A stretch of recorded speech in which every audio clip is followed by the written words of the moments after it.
वचन, ये वचन प्यारा वचन, ईशो मसीह का प्यारा वचन, पाव को दीप को राह को रोशन, ये है मसीह का प्यारा वचन, ये है वचन।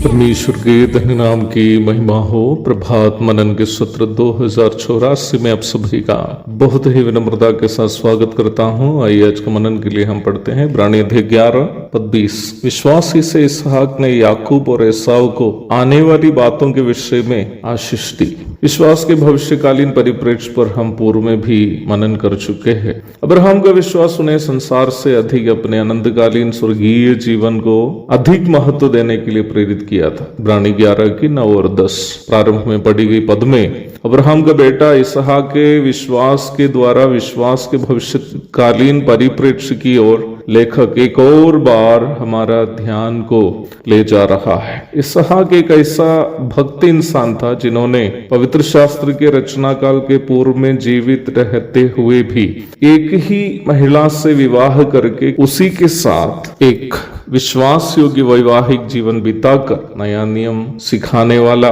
प्रभु यीशु मसीह और कलीसिया के बीच का आत्मिक संबंध को अपने पारिवारिक जीवन के द्वारा दिखाया। जैसे कि मैंने पूर्व के एक मनन में भी कहा था, इस प्रकार के आध्यात्मिक दर्शन परमेश्वर का वचन लिखित तौर पर मिलने के पूर्व ही एक व्यक्ति में होता हो तो निश्चित तौर पर वो व्यक्ति परमेश्वर के साथ एक नजदीकी संबंध रखने वाला होना चाहिए।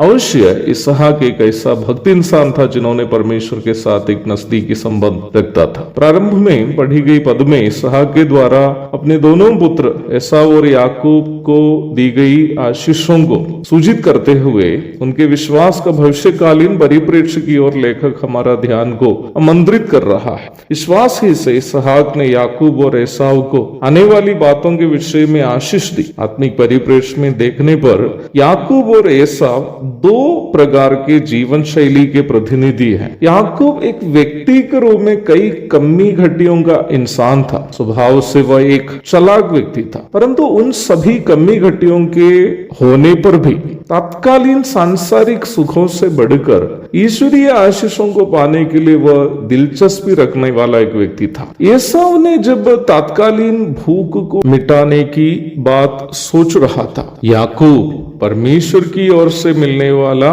जेठा का पद हासिल करने के संबंध में सोच रहा था। उत्पत्ति अध्याय 25 पद 29 से 34 तक पढ़िएगा।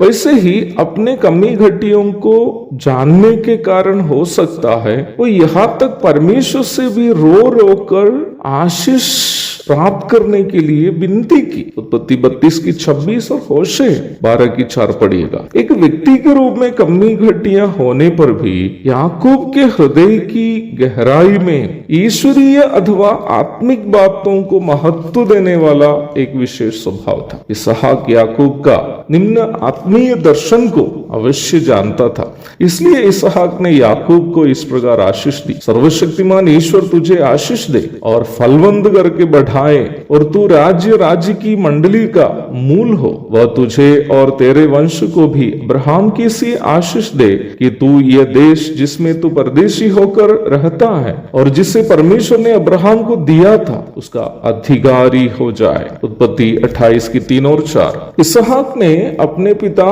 अब्राहम के आत्मिक पैतृक का उत्तराधिकारी के रूप में एसाव को नहीं बल्कि याकूब को नियुक्त किया, क्योंकि याकूब में जो आत्मिक दर्शन इसहाक ने देखा वो उन्होंने एसाव में नहीं देख पाया था। उत्पत्ति 26 की 34 और 35 पढ़िएगा। एक व्यक्ति के रूप में जब लेता है, एसाव में कई गुण भी थे। उदाहरण स्वरूप वो एक मेहनती आदमी था और सीधा साधा था, परंतु उनमें किसी प्रकार का आत्मिक दर्शन नहीं था। वो चाहे विवाह करने के संबंध में हो या फिर जेठा के पद के संबंध में हो या कोई अन्य बात पर। ऐसा वास्तव में सांसारिकता और लापरवाही के आत्मिक जीवन का प्रतीक है। Esau is a symbol of worldliness and careless spiritual life. इसलिए ही इसहाक ने आशीष देते समय एसाव से इस प्रकार कहा, तेरा निवास उपजाऊ भूमि से दूर हो और ऊपर से आकाश की ओस उस पर ना पड़े।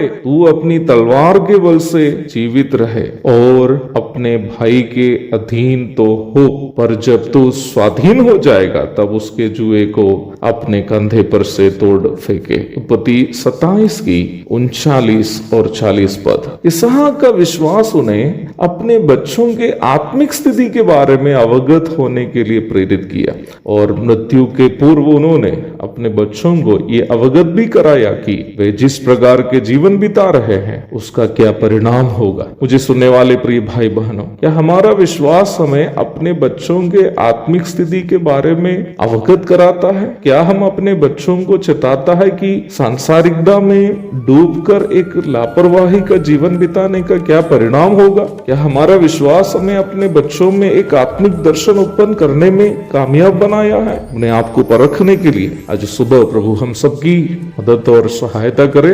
एक और शुभ दिन की धन्य कामनाओं के साथ आज का मनन में यहाँ समाप्त करता हूँ। प्रभु आप सबको आशीष दे।